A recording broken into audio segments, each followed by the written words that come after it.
Swain was a Swedish king c. 1080, who replaced his Christian brother-in-law Inge as King of Sweden, when Inge had refused to administer the blots at the temple at Uppsala. There is no mention of Swain in the regnal list of the Westrogothic law, which suggests that his rule did not reach Västergötland. According to Swedish historian Adolf Schück, he was probably the same person as Håkan the Red and was called the Blot-Sweyn as an epithet rather than a personal name, becoming king. The earliest source that deals with Blot-Sweyn's coming to power is the Icelandic legendary saga Håvara saga. However, Inge did not permit the people to follow the old ways. Unlike his father Stenkel, the Swedes reacted strongly and asked Inge to either comply with the old traditions or abdicate. When Inge proclaimed that he would not abandon Christianity, the people pelted him with stones and chased him away. This was the opportunity for Sweyn to assume power, and the account provided by Håvara saga concerning his inauguration contains a rare description of the ancient Indo-European ritual of horse sacrifice legend of St. Eskil.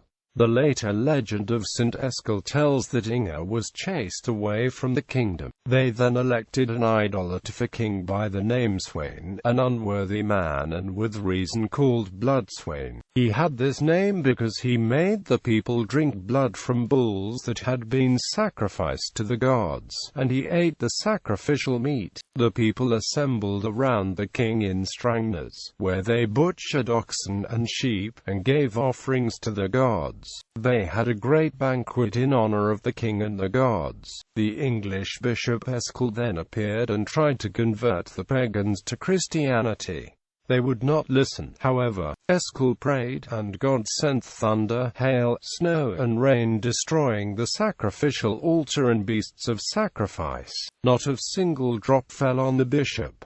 The pagans were not impressed and furiously they attacked Eskil. A diviner named Spabod hit him on the head with a stone, while another man crushed his head with an axe. Some chieftains dragged the dying martyr to the king, saying that Eskil had used magic arts to control the weather. As soon as the unrightful king had sentenced Eskil to death, he was taken to the valley where the monastery later was founded, and he was stoned to death. This legend is, however, considered to be later invention by the church, as more reliable sources date Eskil's death to c. 1016, several generations before Blót Swain. How Sweyn was killed. According to Håvara saga, the rule of Sweyn was not to last. Before long, the Christian Inge decided to kill the pagan Sweyn. A similar account appears in the Orkney saga, but in this text, Sweyn remains inside and is burned to death. Succession.